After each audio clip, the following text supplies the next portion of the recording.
Cool. So welcome everyone again. I'm glad that you all joined us for our Ruby Monday Hangout for April 4th, 2016.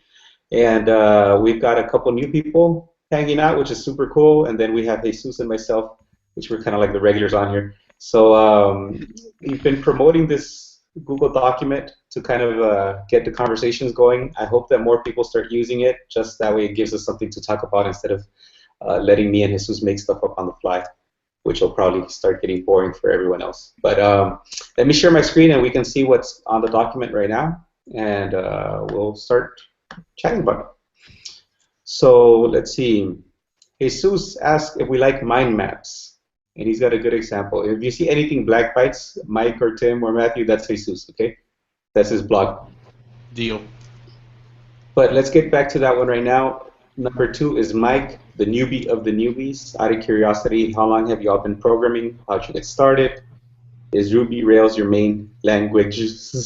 Rails is not a language, just a framework. Was that you, Jesus? I know Yes. it was Jesus, and I don't even know. I just know Jesus. I saw that. I was like, I only had like 10 seconds before we started to throw that question in there. Oh, okay. And hey, Allah, welcome. Feel free to say hi or type in hi. So we're just going through our Google document. If throughout the conversation there's something else you think about, feel free to throw it in the document. I'll keep going back to it throughout. So Mike, yeah. So let's chat a little bit. You got an idea of kind of where Tim's at and where Matthew. I don't know how long you've been coding for, but feel free to kind of add it in the chat so we get a good idea. I started learning to code.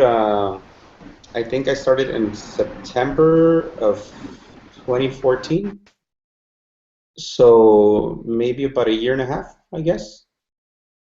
That's when I started picking up Ruby and Rails. So the language Ruby, but I learned through Rails. I know it's very popular, and it's actually really sound advice to get comfortable with Ruby first. For me, learning through Rails was good because it just let me see something tangible that I built versus just command line stuff. So I've been doing that. I've been working as a software developer now for maybe about a year and 3 months. So yeah, I picked up a gig about 4 months after I started learning. So yeah, that's what my main work is on Ruby. I work in Rails, Sinatra, touch some JavaScript and a couple other API stuff. But as far as languages, it's Ruby and sprinkles of JavaScript every now and then. Cool. Jesus. And did you do Oh, go ahead. were you did you self-teach? Or did you I did an online kind of boot camp. So Okay. what I did was it's called the Firehose Project, and it was a 12-week program online with like a weekly 1-hour mentorship. seen that? Okay. Yeah, it worked out well for me. It's more robust now than when I did it. So I've seen that one. I highly recommend it, but there's also other ones that people have gotten good results from. Cool. Jesus, you want to go Yeah. ahead? Yeah, sure. I started programming when I was 10 years old. I got an Amstrad computer, and it came with a manual, and it had a few games you can code. So this manual had all the code for this game, and what I did is just copy it from the manual into the computer. Okay. And I didn't really know what was I doing by then, but that's how I got started. Then from there, 1 year after that, or 2 years after that, I got like a real computer, more modern computer, a PC with Windows 95. Oh man, you Yeah. were cutting edge. Yeah. And with that, I started writing some scripts in Perl. I did bots for an IRC channel. I also made some scripts for a program called IRC. I will Okay. write it. And that's how I got started. Then I made like a game in in C and a library called SDL.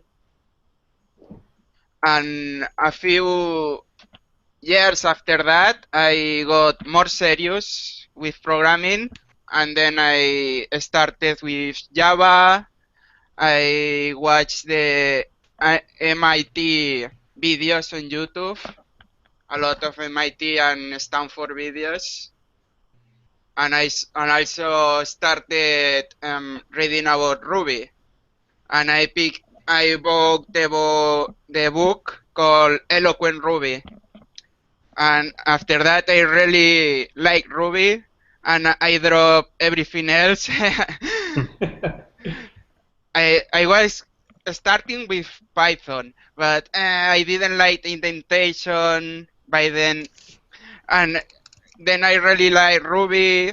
I really like the syntax, the classes, the built-in methods, and I say this is my language. This is what I like, and that was 5 years ago, Okay. and since then, Ruby has been my main language, and I have done some freelancing work, and now I'm working on teaching others Ruby with Very my cool. blog and on the Slack channel for Code News, and also on forums. And I also have two courses, two online courses. Oh, cool. Right on. Yeah, I actually just started reading Eloquent Ruby. Small world. I guess it's just a really good book. Yeah, Yeah. I always it hear is. about it. Jesus, you could have summarized all that by saying that I'm just a little less experienced than Angel. Yeah. So you see the experience level here is like right about the same Right on. yep. Me and Jesus, yeah. It just There took you me a go. year and a half to catch up to. Parallel. No, Jesus is great, and he's a good teacher. That's the cool thing about him hanging out here. So, yeah. So, any questions on that, or was that answered? No, that answers it. That's great. Oh, Cool, cool. Matthew. Oh, cool. Matthew is off and on a couple years, and he's done Rails for Zombies 1, Michael Hartle's Rails tutorial, and some Agile web development with Ruby 4. I haven't read that one, the last one. How do you like it, Matthew? Yeah, I've been curious about that book. I keep Yeah. seeing it pop up. I actually met Hartle at sometimes he hangs out at the LA Ruby Hangout. I think he's one of the ones that started it, but now he's busy and doesn't come that often. But he was there talking about his Learning Enough series that he's doing now. Oh, cool. So it's pretty cool. Cool. So let's see. Jesus, you wanted to talk about the mind maps a little bit. Sorry, what? You wanted to talk about the mind map. Oh, yeah. Go for it. So, Share. yeah, yeah. Let me share my screen. So I made this mind map for TDD. I added some new things from the last time I showed this, and I wanted to know if you find this useful, this kind of mind map. I also made a few others. I made this one from enumerable, and I have a little note for every method and a small description of what the method does. And I also made one for the Ruby standard library, and I have one note for each of the classes. I also made one for hash, array, and string. So is this kind of thing useful for you as a Ruby learner? What do you think, Mike? Yeah, I think that's really, not only really cool, but really helpful. Because especially like I've only done a very, very tiny bit of TDD so far. and so I'm still trying to wrap my head around all that. So that just puts it in a different perspective where it's a very good top-level overview to see it all. It's very helpful. Okay. Can you go a little bit more into detail with some of those? Like, can you zoom in on some of those and kind of explain how you got, how you started, or what process do you use to start mapping everything out?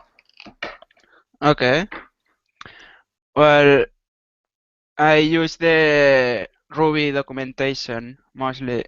So I go to this page. You have to bookmark this if you don't have yet. This is the Ruby documentation, and in here you can type the class name. For example, if I want to know the methods for enumerator or enumerable, I just type that, and I get this page that has the documentation for this class. So first, it has a small description if you are not familiar with this class. In this case, it's a module. And here are the methods. So what I did is I click on the method, I put it in here, so I can add a new thing, and then I added a small description based on what it says here. So I did this process for all the methods. Very cool. I'm trying to type something in and it messed up. So, any questions from that on the? Any other questions on the mind map from you all? Not for me at the moment. I'm definitely going to take a good look at it. Yeah. Are you sharing? Oh yeah, you shared the link to that, right? I see it here in the chat. Cool. Well, you know we like those Jesus, so keep them coming. Yeah. Let's see here. Another thing before we get to it, any other languages recommended for Rails developers? HTML, CSS, JavaScript. On my end, if you're a Rails developer, I think that's pretty much it. HTML, CSS, if you're going to touch the front end, JavaScript, if you're going to do anything in the front end. Most of my time is spent on back end work, although last week I did go on a front end sprint, and that's exactly what I was using: Ruby, HTML, CSS, JavaScript. If you're a Rails developer on its own, I don't know what else you would need to do unless you're going to be working heavily with front end work. Jesus, what do you think? Yeah, JavaScript is important. You're going to do anything in the front end, like you said. And you can also make games with JavaScript and other things. Yeah. Cool. Oh, sorry. No, go ahead. I was going to say before I decided fully on Ruby a few weeks ago, I'd spent the last month and a half screwing around with tons of JavaScript and Node, and the more I used it, the more I was like, man, this sucks. It's not like JavaScript is great to know, but just comparing working in that for front end and back end compared to the projects I've been screwing around with in Ruby, for me personally, like you said, Jesus, the syntax, it's just coming in for me. I just feel like at home with Ruby. I don't know if that makes sense, but it's just the more I learn with it, I'm like, man, this is awesome. Like, I actually love doing this versus with full JavaScript and Node in the back end. I was like, I feel like I'm being forced to do this against my will. Yeah. Yeah, JavaScript has its purpose, right? But it's not my favorite language either. You write it because you have to. Although there's a lot of interesting things happening in JavaScript, but I really like Ruby. So, and he uses React a lot. I started playing with React. It's interesting, although I don't know if it's a mandatory if you're a Rails developer, unless you're going into full stack work like Ola's doing, and you happen to be somewhere where they use React. But then it's just kind of learning how React works. There's a React is JavaScript also. So I think if we're just strict talking languages, then that's pretty much gets your bases covered. HTML, CSS, JavaScript. Any other question on that or comment on that?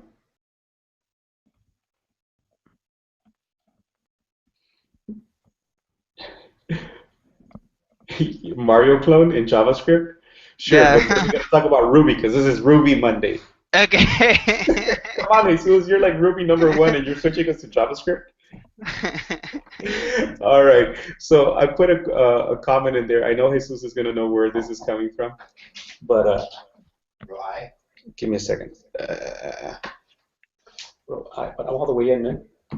On I? Everyone's not you then. Hold on. Give me a second. Mhm.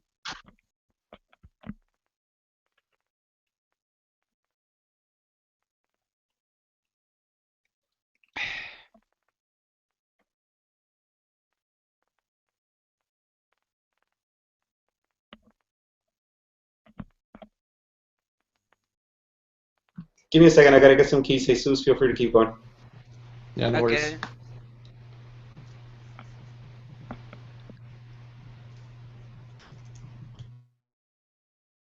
Well, while we wait for Angel, let me show you my game.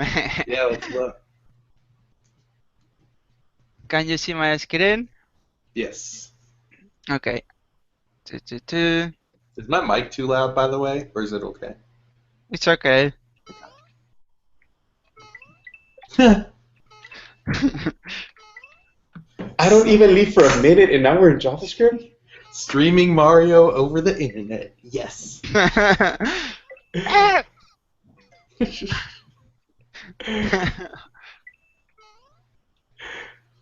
Very cool. Did you do it with just JavaScript? Yeah. Have you played with Elm at all? No. This screams like it could be an Elm project.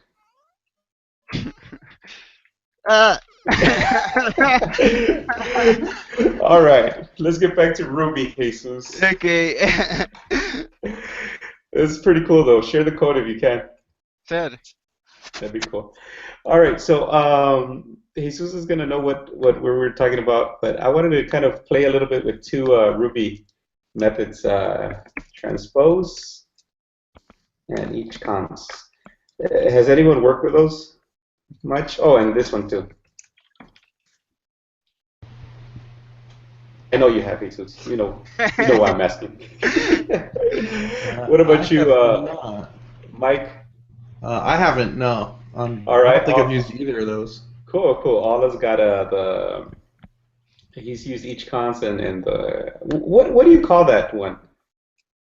The second one or the last one? Spaceship operator. The spaceship. Oh, I love that name. So the spaceship operator, and then we'll see. So something we like doing here is just kind of getting on a terminal and seeing what they do. So let's see here. Let me share a terminal screen.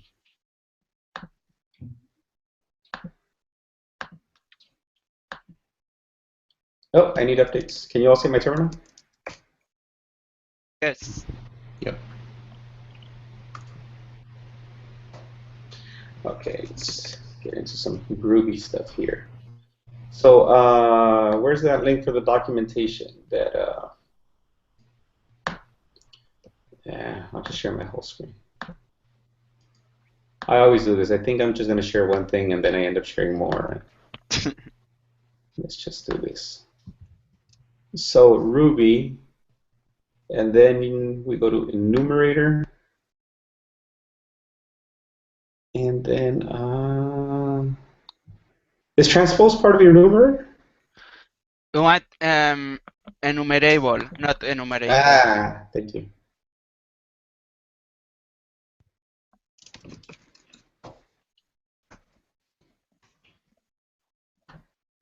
There you go. So let's look for, yeah, no transpose. Is it an array thing? Yeah, it's an array because Yeah. I don't think it always makes sense to transpose things. Let's go to the array class then. Like you have a range or a hash. I don't think that will work with transpose.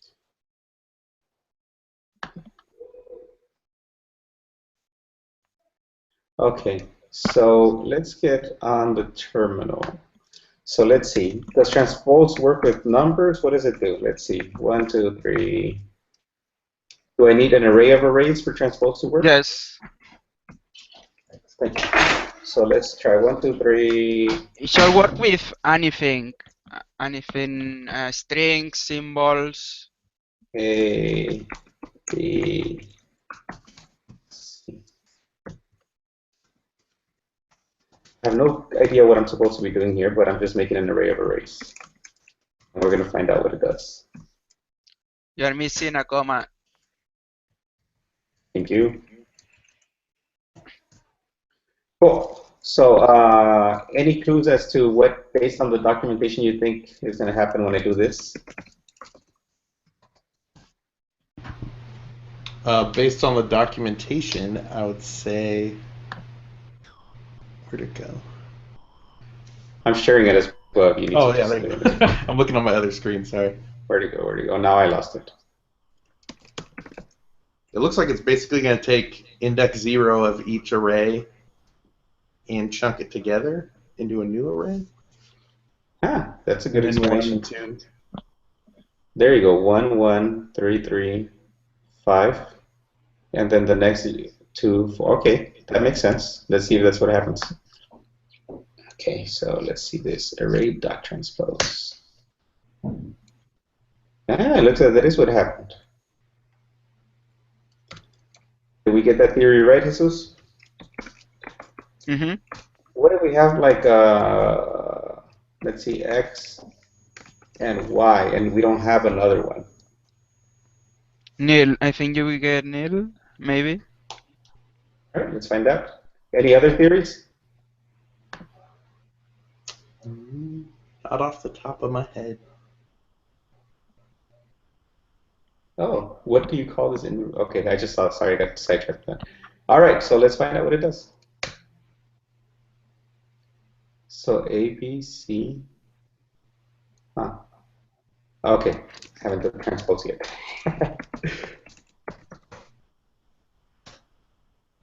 Oh, it doesn't work. Ah, okay, so that's good to know. So if we're going to transpose, we need to make sure that everything has equal.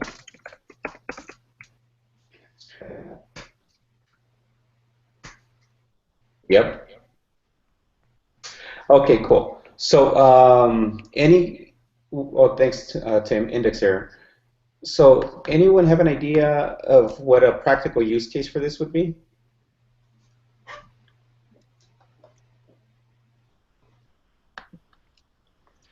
What would be a good use for this? The only thing I'm trying to think this through as I say it, so maybe this is completely off, but No, perfect. I could see if you have something, let's say you have a database of users or something, and username is in, it's always index 0 in the arrays you plug in. You can basically use that to, like if you use array.transpose and all your usernames are A, you'd at least get them all in one chunk. But as I'm looking at this I'm completely misthinking that. No worries. This is exactly what I go through. Matthew, any thoughts, or Tim, on some use cases? Alan?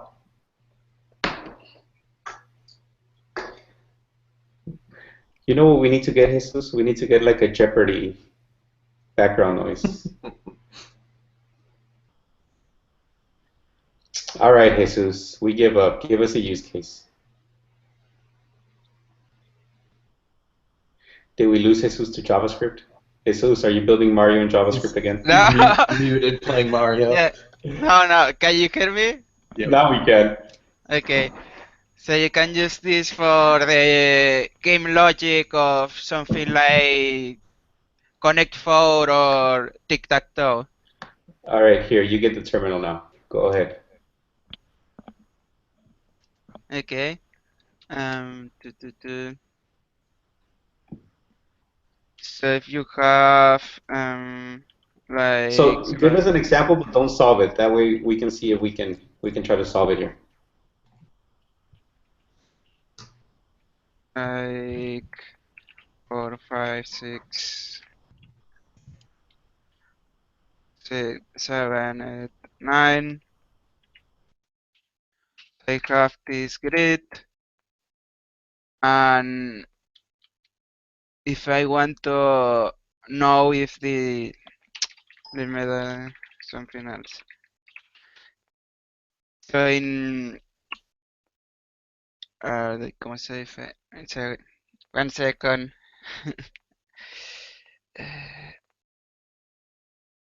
Yeah, in tic-tac-toe you have this 3 by 3 board, and if you want to check for a winning move, so a winning move will be the same piece, for example, x, x, x. But to check this will be the rows. But if you want to check the columns, you can, for example, a column will be like this. This will be a winning column. If I change like this. The easy way is to just change it so you can check in the same way. So what I use is you say don't give the solution, but Not yet. So pause for a little bit and let me try to catch up a little. Okay. So let me share my screen again. And let me know if it makes sense. And Mike, I'm going to mainly be talking to you, but just because you're the only one on a mic. But Matthew, Ala, and Tim, feel free to add in on the chat. So it's not, I don't want to leave you all out, but Mike's the only one that's on a mic, so I'll just mainly ask him. So let me share my, I'm not sharing my screen yet. Oh, yeah. So can you all see the tic-tac-toe board? I cannot. no. Okay. Let me do this.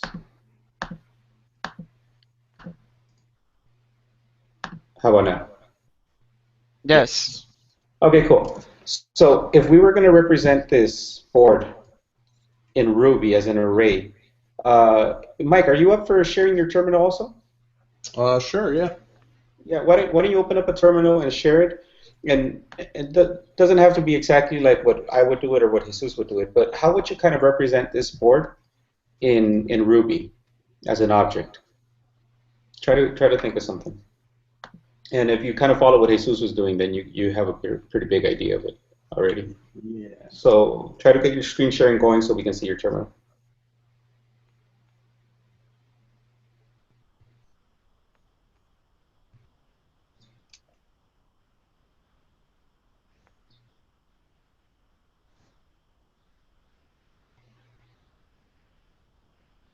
How do I start that actually?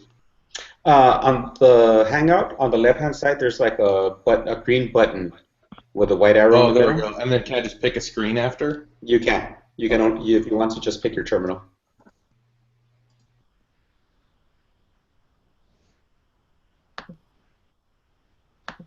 Cool. So you're screen sharing.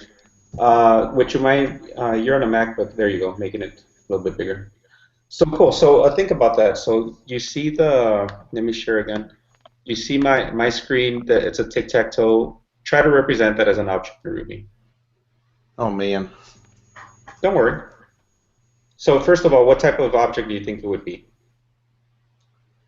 Well, would we just follow the grid? Mm-hmm. And think of what Jesus was doing on his screen.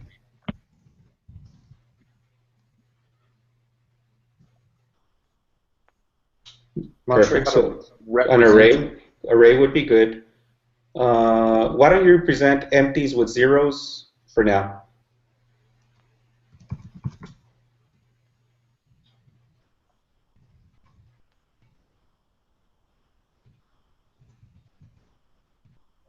Oops.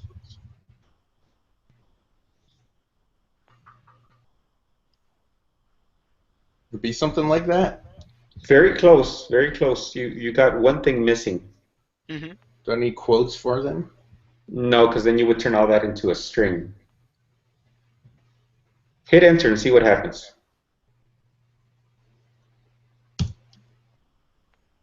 It did it for you. Pretty cool. So, but can you tell what you were missing by the result?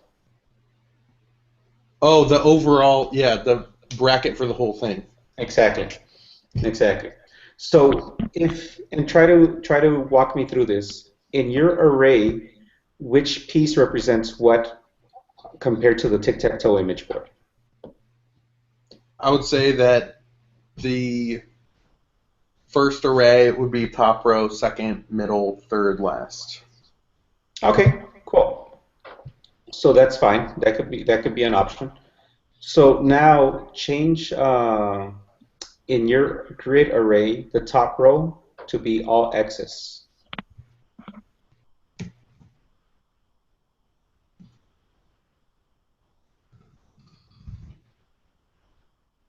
And that's not going to work. Why isn't it working? Oh, just because they're not numbers.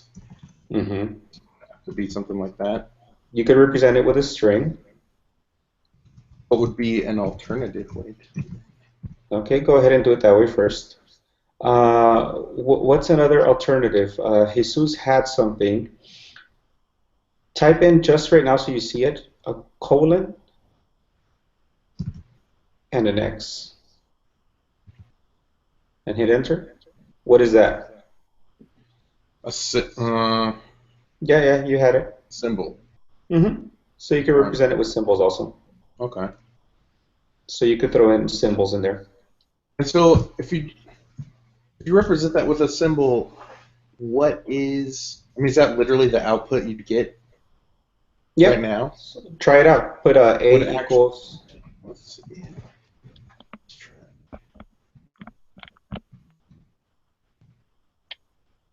Okay. So there you go. X is the variable X is now the symbol X. And so if I did something like,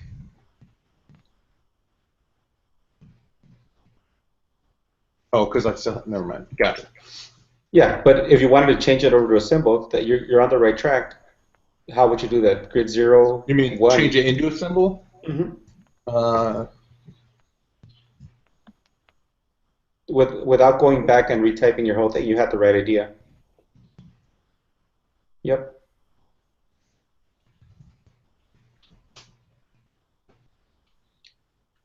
So we have the idea right there. Now, part of the solution would be figuring out, since you said that one array is your row, if all items in the array are equal to each other.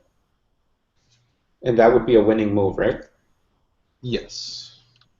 Cool. So let's not worry about that part yet because we have an array. Well, actually, why don't we try to do it? How would we solve that? To see if all those items are equal. Any ideas? You can try playing with that. Not off the top of my head. Let me think this through. I think that ties into the other thing that I had, right? The each cons. Yeah. Okay, so before we get into that, so let's assume, Mike and everyone else, that there's a very easy method that we can use to compare all these, and we know that's a winning move. But now, why don't you make a new grid, Mike? Okay. And on this one, we're going to have a winning, if you can see my screen and you can see my mouse pointer.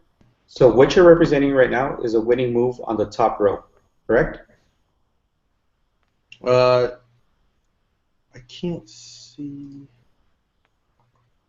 If Where's you- your mouse? Or what do you? Well, I'm not sure if you can even see my mouse, if you can or not. Oh. Oh, you know what? Hold on. Wrong window. How about now? Oh yeah. Okay. Okay. So what you're representing right now with your array is a winning move on this top row. So if these were the arrays, this would be array 0, 1, and 2, correct? Mm-hmm. But what if now we want to represent a winning move that's on this column right here? Gotcha. So go ahead and represent that in the array now. Okay. And while you're doing that, we're assuming that there's an easy way, and we'll get into that a little bit later on right now, but we're assuming there's an easy way to check if all these are equal. But now, because they're all in this part of the same array, but now let's have a different type of winning move. So let's see Mike how he's doing that. Let's see. So I'm just gonna change these over while I'm here. Sure. Well, that would still be your winning move on the top row, right? It's true. So we'll do that.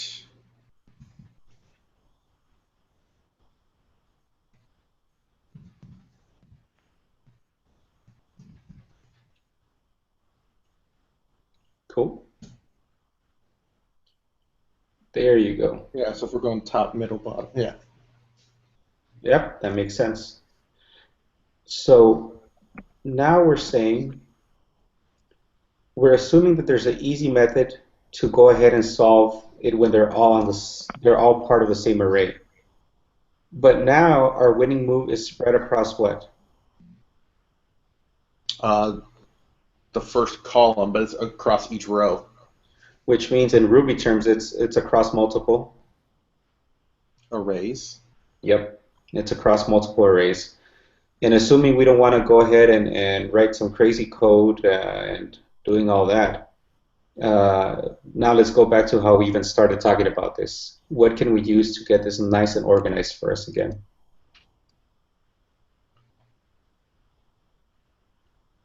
Assuming we already wrote a method that's going to find them if they're all in the same row, but now they're spread out across different columns. So, Transpose. there we go. So try it out. Let's see what happens.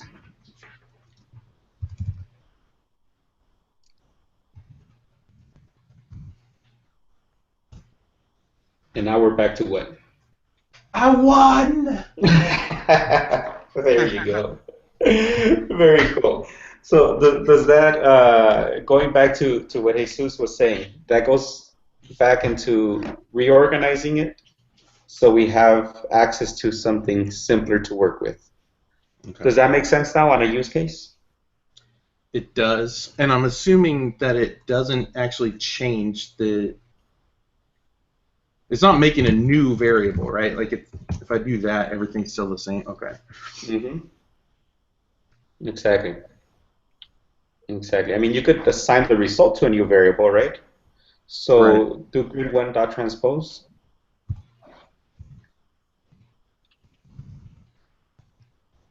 Just like that. No, get rid of Oh, the just leave equals. it? This is yeah. So just in case, this is one of my favorite things that I learned ever. If you know it already, forgive me. I really like this. Hit a return on that. How would you assign that to a variable already? If you know this, perfect. If you don't, then cool. It's a neat little thing. I have no clue. To take the return value and Assign it to a variable now. I'm not Think sure. of a new variable, a new grid. Okay. So just type in new grid equals and do an underscore. What?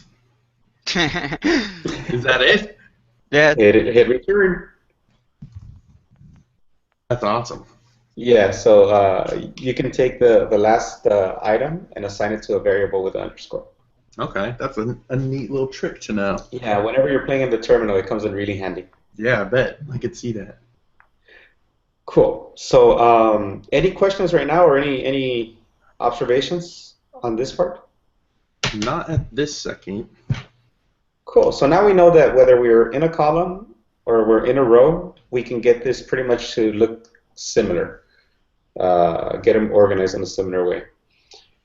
Which brings us to the next one. I think, right, Jesus? Each counts?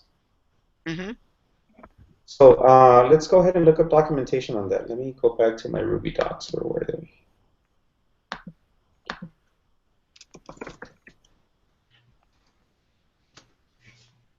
Now, each const is part of the enumerable.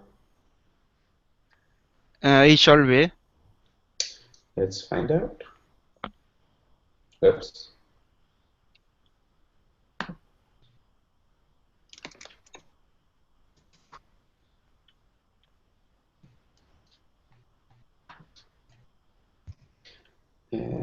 Each constant. What is each constant?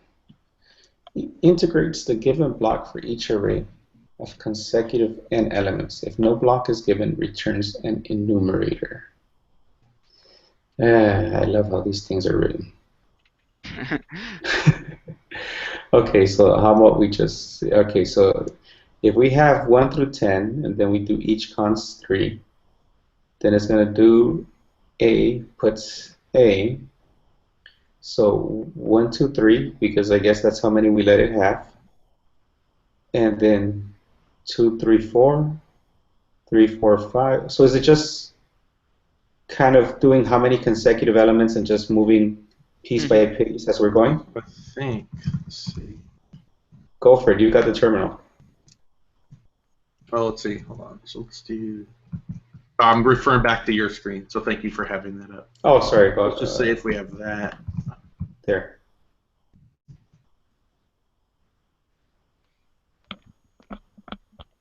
Each column's 5.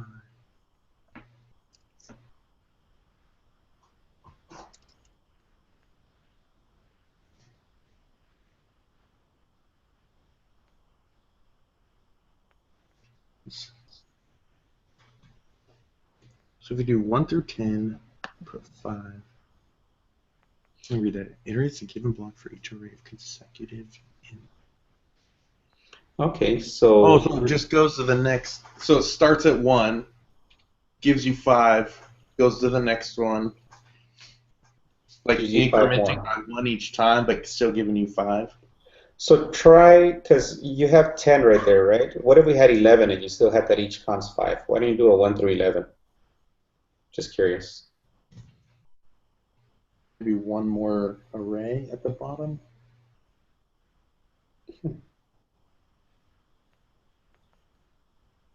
So it's pretty much, Okay. you can give it a range, and then, oh, this is going to be crazy, but whatever, Sure. let's go for it. And then whatever you limit it to, it's still going to iterate through. We should have 1 through 4, 2 through 5, all the way up. Huh. Yeah, it's just going to stop wherever it can't reach that many anymore, I guess. Yeah. Huh. Okay. Interesting. So let me play with that too. Curious. 1 through 11. Each const. Oh, I don't use pry that often. How do you clear and pry? You could just do a command K, especially if you're on a. Okay. It'll just take your regular terminal Okay. command.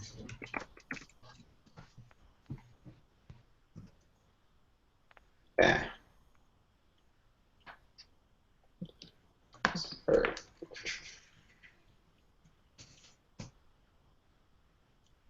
So curious how this works. I keep wanting to break it. Okay, cool. So, Jesus, how can we use this? Now we know kind of what it does with tic-tac-toe. Yeah. Okay, so you can group the values to test combine this with the all. You can combine this with the all enumerable method. Can you share your screen again? Yes.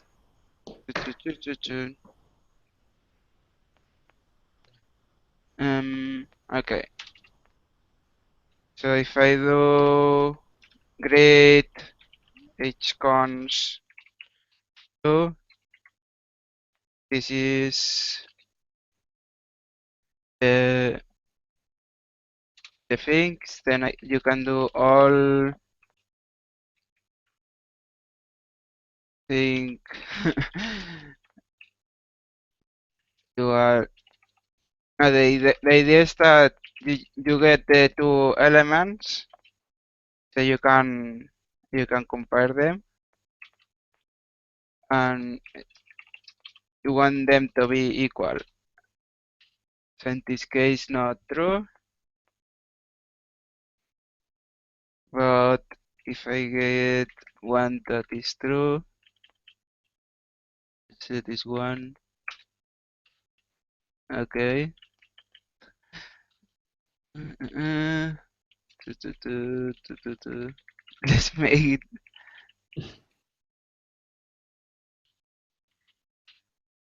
Now I got through. So what I'm doing is grouping in this in groups of two. So if I have this, you get, what? Of course, I need the argument. So this number is the group, Mm-hmm. and it returns the this array with groups of this size. So if this was a bigger array, I had like nil, y3, I get xx, xx, x nil, nil I3. So it advances one position every time, and it makes groups of this. So it does this, then this, then this, then this. And what this lets you do is compare the element before, the thing before, with the thing after. Because that's how you want to test if they are equal. If you want to say, are these all equal? Then you can test, is this equal than this? It is, yes. It is equal than this? Yes. It is equal than that? No. Then it's not, everything is not equal. Does that make sense? And if in this case, is this equal than this? Yes. Is this equal than this? Yes. Then everything is equal. Then return true. Very cool. Okay. Does that make sense? Eh, Any? All right, I cool. get the overall concept. I'm still trying to think.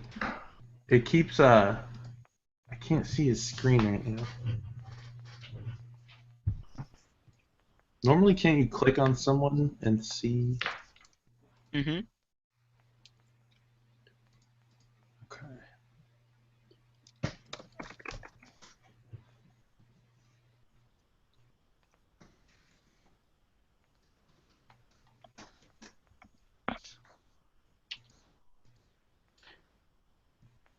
So why don't we do this? Why don't we go back to your terminal, Mike, and that way it helps to kind of play with things. Then that way you can figure out what's going on here. Okay. Then So go try back to your the terminal. try the all enumerator method first, so you understand the two parts, because there are two parts going on here.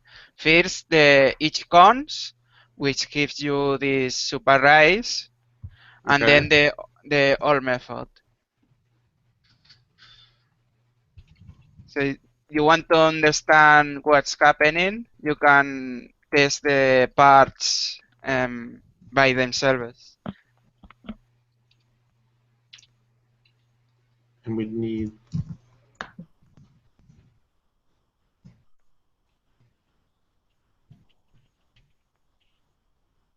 Did you have? So would I have something like that? Can't see your screen. I think because if I'm gonna have it set 3, I would need 3 of these, right? No, but if So let's go ahead. Yeah. you do 3, well, that could work too, but you need 3 arguments then. You need like Oh, that's true. a freeway comparison. Mm-hmm. But go back to your first one. 1, 2, 3, 4, 5. Oh no, that was Jesus. I'm trying to Yeah. see Mike's screen. There you go.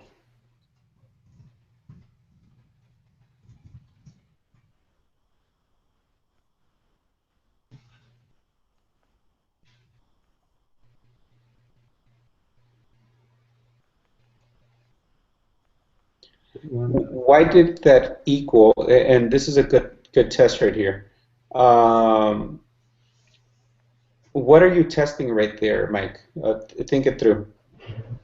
I'm trying to think it through. So we're So, doing, go ahead.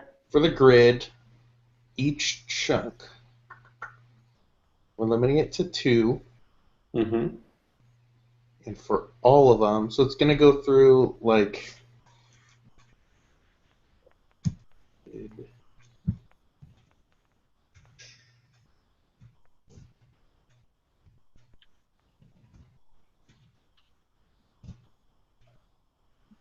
was pretty much splitting them up like that, right? So I'd have. Oh, can you see my mouse? Yeah. Is it going through and doing like these two, and then these two, and then continue going on like that? Am I understanding that right, or is that? You would think so because of what you wrote, but go ahead and bring up that your formula there, your grid one dot each cons two, all that, and do me a favor, get rid of everything, including the all, and that way you can see what you're actually working with. So Everything get at rid the of, end? yeah, get rid of that block, get rid of the all. Just let's start off with the first thing you're doing, and maybe do a p grid one dot each so you can print it. So P and then space grid one.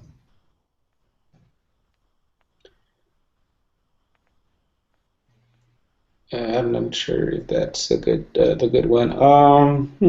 Okay. Do grid one dot each cons two, and Without then the B? pass a block. No, yeah, get rid of the P. Sorry about that. Oh, okay, no problem. Yeah, get rid of that. And then pass a block to it, kind of like what we did in the initial example with A Okay. In pipes, Okay. and then P for print, and then A, and then close the block. Okay, there you You go. you can also use to A. Or 2A, sorry. 2A?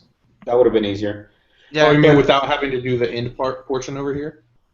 hmm Yeah. Get rid of the block and and add to A. Is that assigning to you're array converting or this to an literally array now. assigning? Okay. To array. Yeah. That converts it into array. Perfect. So whether you look at the first one or you look at the one that Jesus showed you with the array, Tim helped you out with the answer. Are you really comparing the x to the 0, or what are you comparing? I don't know, Tim. You tell me. I'm trying to think it through. No, no worries. He put in a comment. Can you read his comment? Oh, let's see.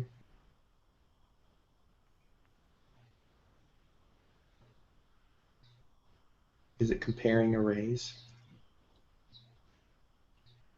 So remember, your x and zeros, they're what type of array? Your grid one is what type of an array? What type of an array? Mhm. I'm not sure. So here, let me share my screen, and we'll help you with this so that we can all get it, because this is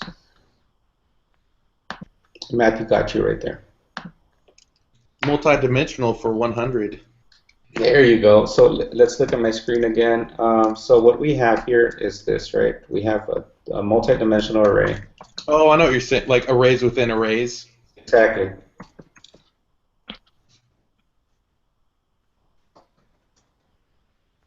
I'm learning the lingo. I like There it. you go. You're getting it. So when we're doing the each cons on this, what we're saying is that we think we're going to get something like this. Let's see, 0, 0, 0, each cons 2, and then 2. Well, I like how it comes out when I do it the other way.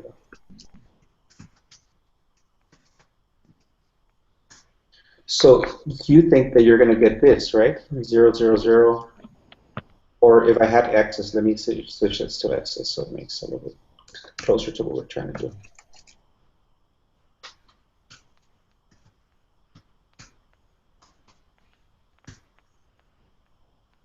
So to compare these, we should be getting this, right? That way we can compare if both of these are equal. Yes. But what we're getting actually, let me do this again. Grid 1 equals now x 0, 0. Sorry. I know, watching someone type, it's got to be the most exciting thing in the world.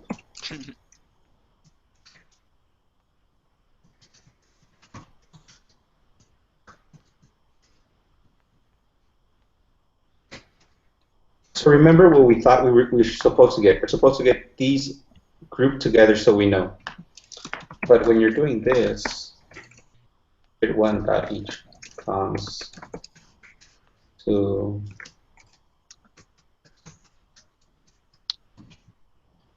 what are you really comparing?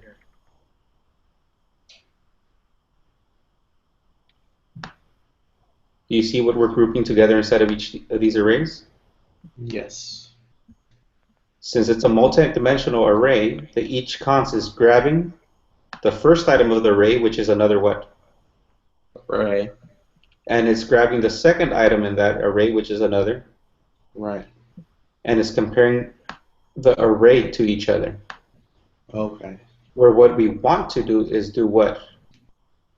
The individual index item, or like within the array. I see what you're doing. Okay. There you go. Exactly. So then that means that we have to do what through each of these? Since grid 1 is a multi-dimensional, how do we get to the individual items to test them out? Do grid 1, bracket 0. Okay, perfect. And then you'd go through with each const, I believe. Good point, Jesus. So let's test this out at least so we can get this part done, get our heads wrapped around it. B, A equal B, and then we need a dot all here because we want to know if all of them, if it's true for every single pair in that. So no, because obviously for grid 1, 0, index 0, they're not all equal, right? So now let's make them all equal and see if we can get a true on this. Equals x, and so now let's run this again. Now we have a true. So are we good right now? I believe Are we holding so. up? Yep. Cool. So now, how would we automate this? So we don't have to go grid 1, index 0, grid 1, index 1, grid 1, index 2. What command can we use to just cycle through each of those arrays? In Ruby, would you just use a for each? Or no? Think of something dot. You got the word. Each. That's right. There you go. So now we can do dot each, and what can we call each one of those? Think tic-tac-toe. We could call them square. Blah. How about we call them a row? That sounds good to me. And now on our row inside of our each, then we can do our et cetera, et cetera. Does that make sense? Yeah, so if you do grid 1 dot each, is it just by default, I mean Ruby wise, is it by default just going to grab each array right then? Each item that belongs to Okay. grid 1. So it just so happens that for grid 1, each item is an array. So it's going to grab that. So if we do grid 1 dot each row, and P a row or print a row, then this is what we're going to get. If we had A, B, C, D, E, F, G, a string, I think it would still work. I'm not sure. Letter, E, letter. Nope, it won't work. But if we had that 2A, maybe? Nope. So yeah, don't listen to me on that. But you got the point, right? It's just going to cycle through each item. Right. 1 through 10, dot each.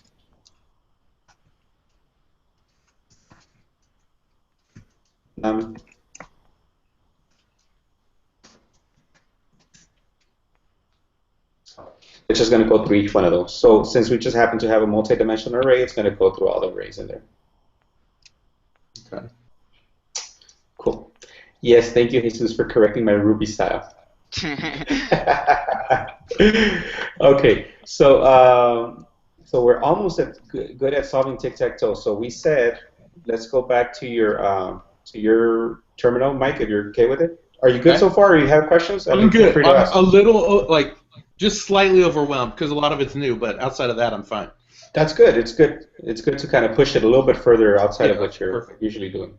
Thanks, Ala. You're good. Matthew, how are we holding up? Tim? Sweet. Okay, so let's go back to yours. So can you show, do you still have the winning top row move? I think that was grid, just without grid one. Do you still have that one? Let's see. Is it grid? No. Well, yeah, it's practically grid. Just keep grid one as it is. Grid. Let's go ahead and change those strings to symbols. Okay. Which ones do you want to change? Oh, in grid. Yeah.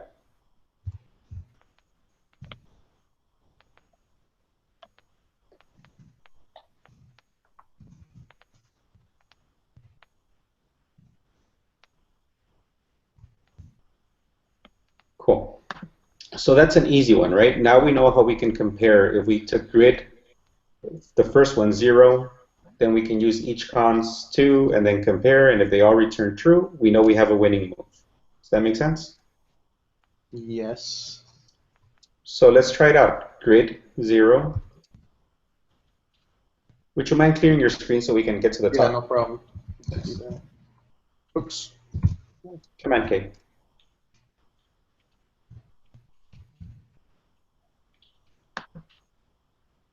Doing grid 0, we're going to take that first array. Mm-hmm.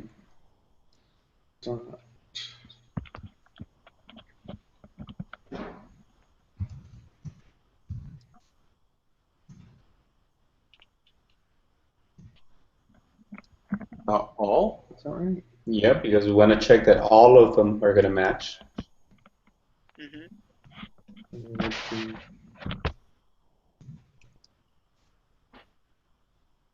Go for it, Jesus.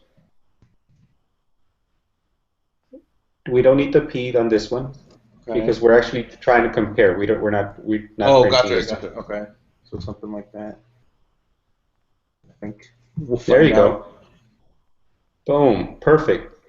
So if we were saying, if we would make a definition, a method, if we were to define a method that would check for a winning move, Mm-hmm. can you pseudocode that? Can you think of how you would write that method?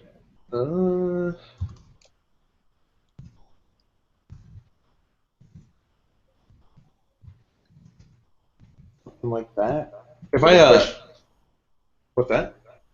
Yeah, when you expect a method to either return true or false, what's the Ruby convention for how you end the naming of that? No, you're doing good. You're doing good. Oh, that's okay. Yeah. I misunderstood where you wanted to go with that. No, no worries. So go ahead and type that in. You're still good with it. I'll just name it something like that. Yeah, winning move is Or good. winning move we'll go with. And Ruby convention, if your method is going to return true or false, it's kind of like you're asking it a question, right? Is it a winning move? So, and I like there it. I'm glad you're on video. Yeah.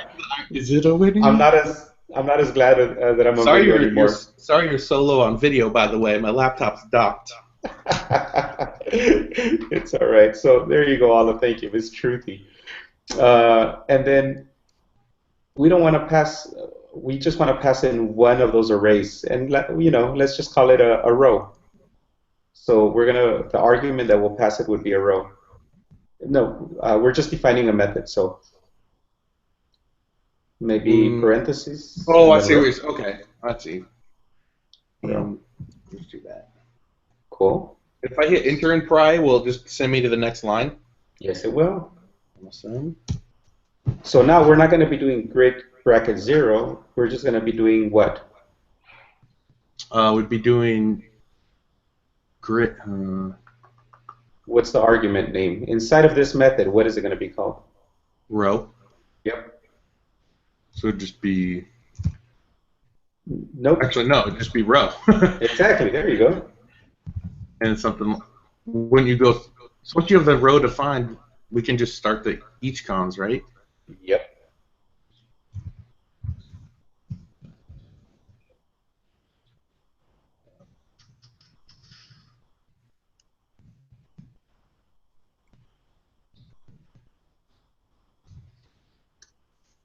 I think is that.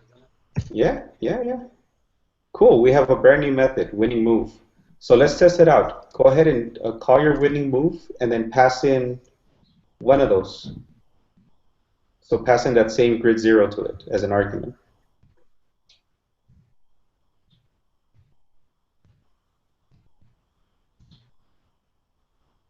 Almost. What did you forget?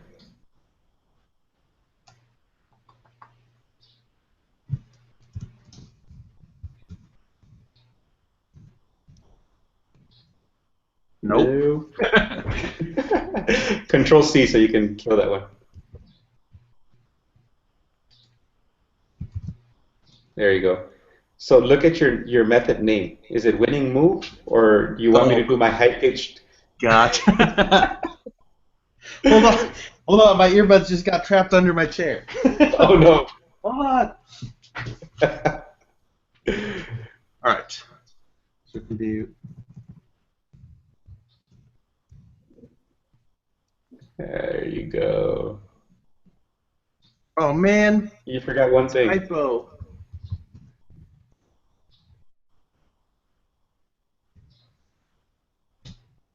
Ha!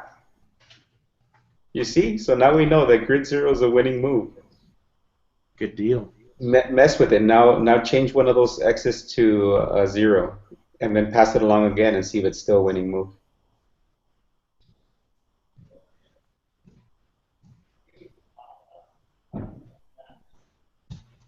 And then repeat that.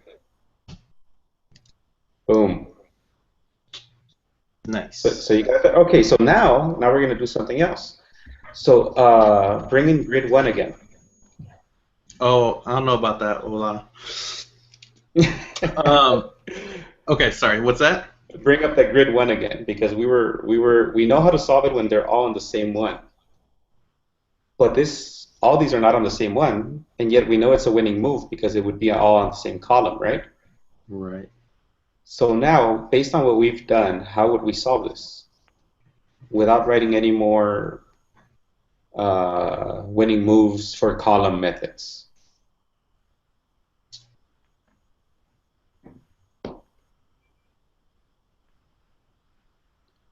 I'm sure I'd somehow have to. You're doing really good, by the way. Let's see. There you go. Matthew's got you on that. Let me look. Oh, for some reason I thought we transposed grid 1. Maybe I'm crazy. No, grid 1 is not transposed yet. Do grid 1 transpose.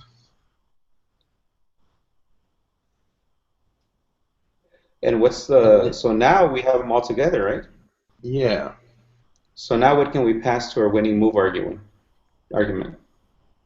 Or would I need to establish this grid1.transpose as a new variable to then pass in? Does that make sense? Did I ask that right? Try something out. Try it out. Type it in. That's the best way to show what you're thinking. So what I'm thinking is, like, we have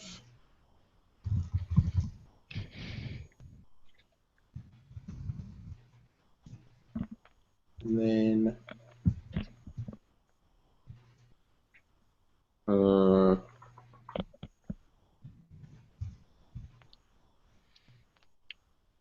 Yep.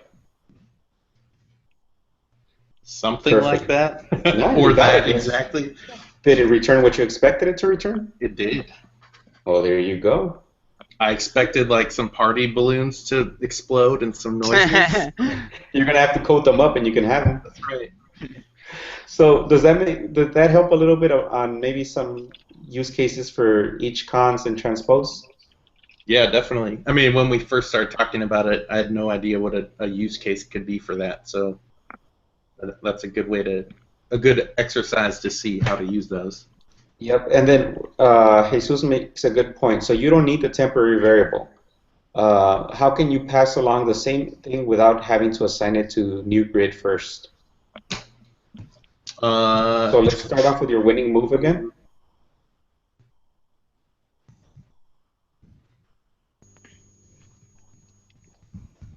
I don't know if that will work at all in Ruby. No. You had it almost. You just got your logic a little bit backwards. Yeah. Think it through. So what I have to do? Can you chain winning move dot transpose? Just think of the argument that you're passing into it.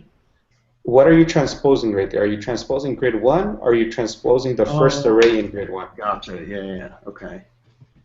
So grid 1 dot transpose. Maybe. Okay. There you go. That makes sense? It does. Yep. Yeah, awesome. So Jesus, let us see your implementation of transpose. Yes. Okay. And when Jesus says, I wrote an implementation of transpose, he doesn't mean like, oh, he has it in the backlog, he wrote it like a year ago. He means while you were coding, he wrote an implementation of transpose. It means he's done Yeah. it 30 different ways in the time it took me to do it once. That's good enough. We'll get there. We'll get there, right? Like I said, he's just a little bit more inexperienced than I am. All right, let's see your screen, Jesus. Hey, Mike, you did awesome on that. Thanks for walking me through it. No worries. I was learning through you actually, because I honestly I seen it, but I had never really understood it in detail until right now. Yeah, fair enough. All Okay. right, walk us through your stuff, Jesus. Yeah, can you see my screen? Yep. Okay, so I made this transpose method and I pass in an array, and the array is this one. And on the right, you can see the output. Okay, so it's transposed.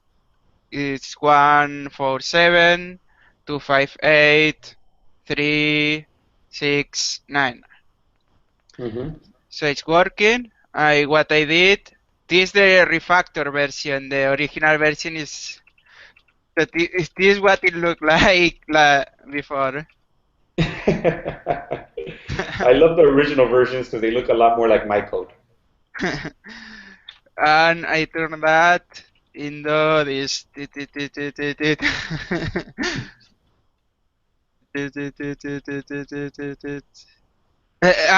don't know if I'm redoing or doing now. You got lost now. Okay, well, it worked, and this is broken. Count. Yes, I did this. Each. So you need the index. There is each, and there is each with index. And the each with index, we give you the current index. It's like if you did +1 every time. Mm-hmm. You don't have to do that. You can use each with index. So that's what I did. Count. So you can see the refactoring I did live. There you go. So undefined method count. Okay. Where is count? Oh, here. Okay, then I don't need that. And it's working. So I started with this while loop and I was doing count +1 and I got it working. So the way I like to do things is just get it working first. It doesn't matter, it's not important if it's not the best code. If you write the worst code ever but it works for the first time, it's okay. Because Yes, I agree. you can change it later. You can refactor. So you can see I did that. I had very bad code and I ended up with better code. So the first thing I did is replace the loop with each with index, and then I delete the loop and the counter. So I really like each with index because look what it replaced. It replaced 4 lines of code just for changing each to each with index. Yeah, that's awesome. I didn't know that existed. I haven't seen Yeah. that yet. So that's one step. I broke something. Yeah. The second argument is the index. I usually like to call that like IDX or index, but I was using count already, so I'm going with count. And always that you make a change, you have to run your code, or even better, if you are doing TDD, you can run your test, and your test will tell you if you are doing it right or not. But this very only one method, so I didn't do testing. I just tested manually because I can quickly see on the right if it's the right output. Okay. So now the next thing I did is to get rid of this temporary array. Okay, let's do this. How will you refactor this and to remove this temporary array? Someone tell me. Let's see, what are you doing here? So you're doing an array with each with index, do subarray count. Yeah, this doesn't. Well, it does. So I have each with index and a block, and inside that block, I'm putting the output from this block into this temporary array. So there is one change I can make here, exactly here, so I can remove this and this. Can you do a dot map? The map here. That's what you're saying. But Mm, then I don't have, I lose the index if I do that map. mm-hmm. Go back to how it looked. I feel like I need to type this in my terminal now. Thanks, Jesus. Yeah, where's my Atom browser? Do you want me to copy the code so you can do that? Yeah. Maybe we can all play with it. I don't Okay. know how entertaining of a of a recorded hangout is going to be. We're all quiet, just coding on our own terminals, though. Post it anyway. So okay, Yeah, so each with comment index. there. There you go. All right. So you're saying one thing that we can do to be able to get that array without having to do that temp one, right? Mm-hmm. Let's see here. Anyone else have an idea? I don't, not off the top of my head. Let's see here. New window. And let's try this. Let me share my screen, that way you can all Yeah. see how little I know.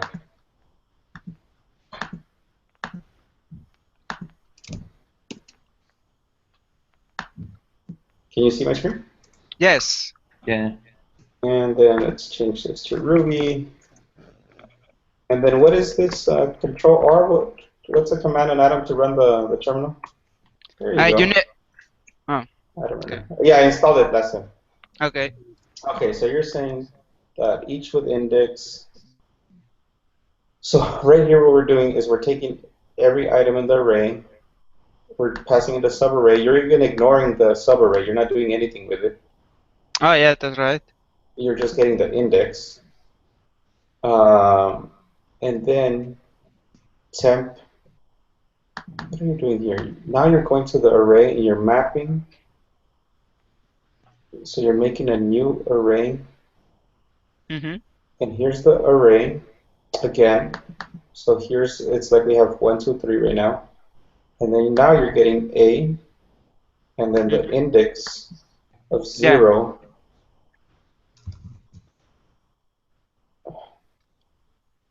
I'm still trying to figure out how you're transforming it into 1. Yeah, let me explain. I'm getting the index, and every superarray, I'm going the index 0 of every array, then index 1 of every array, then index 2 of every array.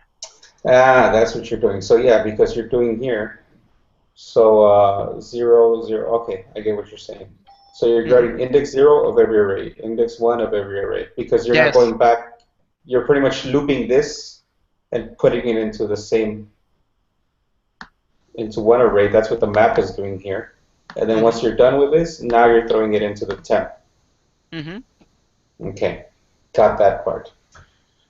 What I don't get is how you're saying to get rid of this temp right here Yeah.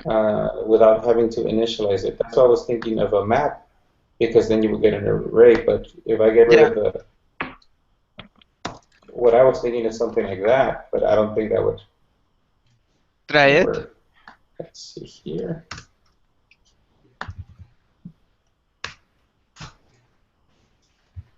Nope, blocking transpose. Oh, there's no.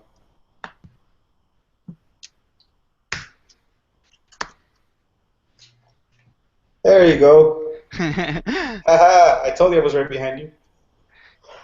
There is another way. You don't need each with index. You can just do with index without each part.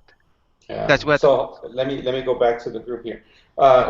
Do you all see what happened here? Because I didn't. I kind of just got that by luck. No, I was installing Atom Runner so I could try it out. Okay, no worries. So you saw my great accomplishment of matching Jesus' skills all gone down the drain. I'll put it on replay tonight. All right, here I am feeling proud and no one caught it. Okay, oops. So we were trying to refactor this need for a temporary placeholder. Right. Because that's what we're doing. So what I was thinking is that map will return something. That's what map does. It goes and returns a new array. So that's what we're trying to accomplish here. So I figured, okay, well, let's throw map in here and then get rid of this temporary array. And that was like the first thing I did.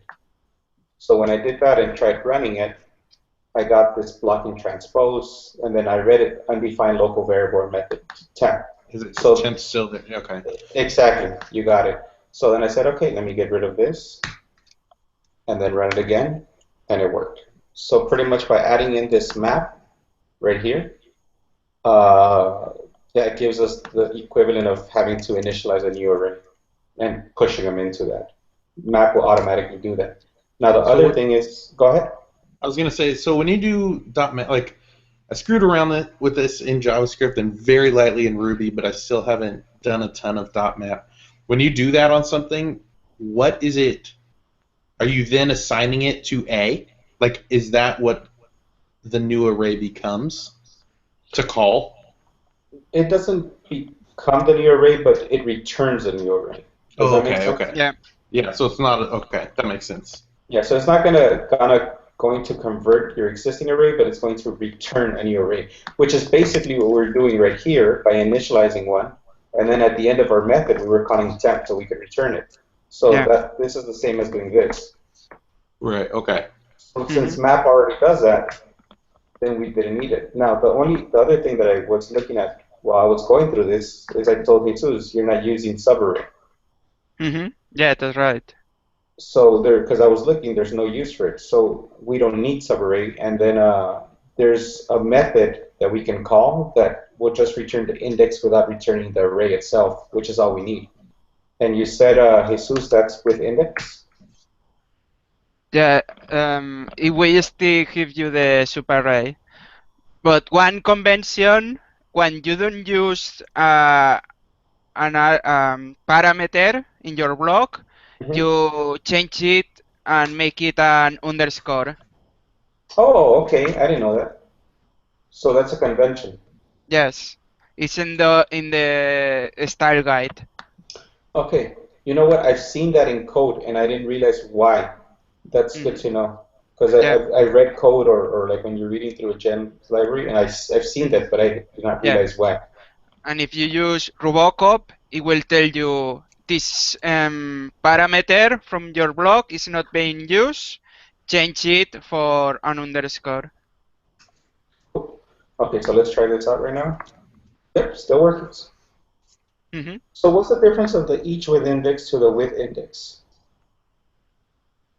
I don't think there is much of a difference. Cool. Hey, so there's another comment here from Ala. Here, let me take your code, Ala. There you go. See, so I'm gonna borrow your sample, okay, Ala, so I can show Mike here. So, let's change this to Ruby. Okay, so, let's see.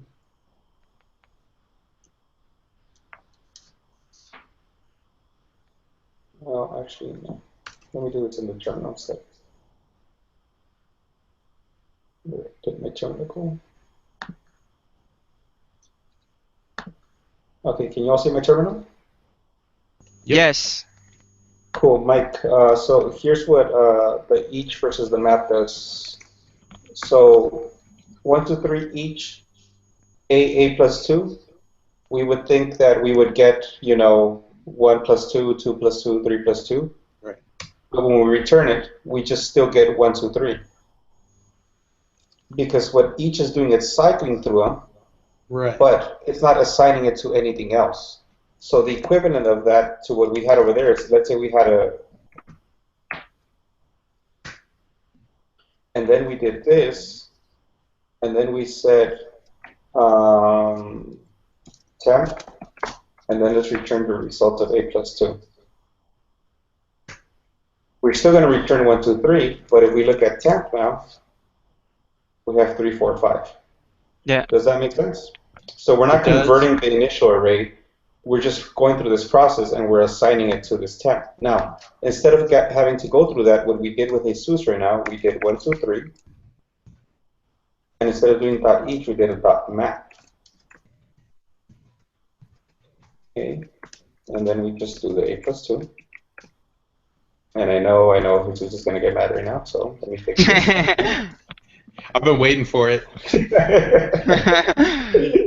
And then if we do this, now it returns what we thought it was going to return. Hmm. You don't even need the a plus 2 on that first example, right? You just need the a. Well, on the first example, it's just not doing what we thought it was going to do. Yeah. Because we thought it was going to go ahead and return this. That's what we wanted it to do. And Ruby went ahead and did that. Like, this actually works. Ruby went ahead and made sure that it added a plus 2 on every single one of those things. But it's just, we didn't tell it where to give it back to us. It just kind of added it and then it's lost. Yep, that makes sense. If we would do this and we would do a puts a plus 2, then we gave it something to tell us. So we're going to see 3, 4, 5, but we're still going to return 1, 2, 3. Yeah. All right. Make sense? Yep. Cool. So I think we got a little bit of everything into there with some actual Ruby instead of getting lost in JavaScript, Jesus. Although that was pretty cool. Yeah, actually. Oh, sorry. Go ahead. No worries. I was just gonna say, actually. So I've been in the Code Newbie Slack for a couple months, and I didn't know you guys did Ruby Mondays. I was on YouTube the other day, and for just a fun project I'm working on, I was like, I'm gonna look into Factory Girl and Faker and try and use that, just to get some experience with seeding a little data and make it a little bit easier for me. And came up with some other video from Code Newbies, which eventually led me to your Ruby Monday videos. So it's really cool you guys put them out there. And I went through, I saw your video, I watched a couple of them, and I went through with your jobs board thing with Mechanize and Nokogiri. Oh, nice. And I've never used either of them, so it's really cool to show it in the console and stuff. So for people who haven't ever joined in, like I learned from that, and I actually went through and was screwing around. I installed them, and I was just messing around on my own trying to use those. So it was really cool to see it in action. That helped a lot. That's super cool, man. I'm glad. Thanks. Thank you guys. See, Jesus, all this time we thought we were just making fun of each other. I think that helps. That adds to it. Oh man, well that's really cool. I'm glad you got something out of it. And so one thing is, feel free to bring in like ideas of projects because sometimes it's kind of hard to figure out like what to chat about. You know, usually once we start getting going with the code, it keeps going because you know that's just how code works, right? You start exploring things and what does this do, what does that do? But it's just that initial part getting it going. So even if you're building your own app and you're kind of like, hey, I'm thinking about this. I think we did that with Ashley once. She just had an idea, and that's how we got into that whole mechanized and gear Exactly. conversation. Yep. So feel free to say, hey, you know what? I have an app idea, and then we'll try to break it down, and we'll do it together. We'll have fun with it. Cool. Well, I think that's it. Any other comments, questions? Anything before we close? Feel free. Thanks for watching me slowly code, guys. Yeah. Don't worry, it's exciting. Tim, Ala, Matthew, anything else? All right, Jesus, thanks for putting up with us. Anything else you got? How's your course doing? You want to give us the links? Yeah, sure. So I have a TDD course I launched last week, and you can find that here. And I also have a sample video now.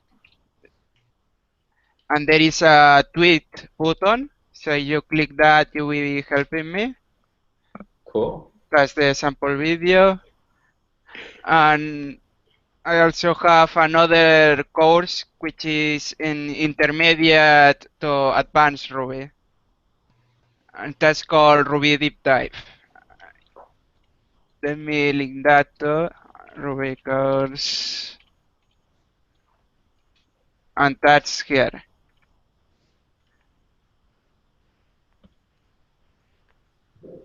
Very cool. Mm-hmm. I was laughing right now when you talked about the videos. They're really good courses, by the way. I got all of them, I think, both of them, and then I follow along your blog. But I've been listening to your videos, and I speed you up to 1.75. So I think you're talking really slow today because this whole time that I was watching your videos, I was watching them at like 1.75 speed. So I'm like, why is Jesus talking so slow today? All right. Well, thanks everyone for joining. Keep coming back. Keep coming back to with any Ruby questions. I don't promise to know the answers, but Jesus probably does, so we're good. So that's it for today. Thanks everyone. See ya. Cool. Yeah. Bye.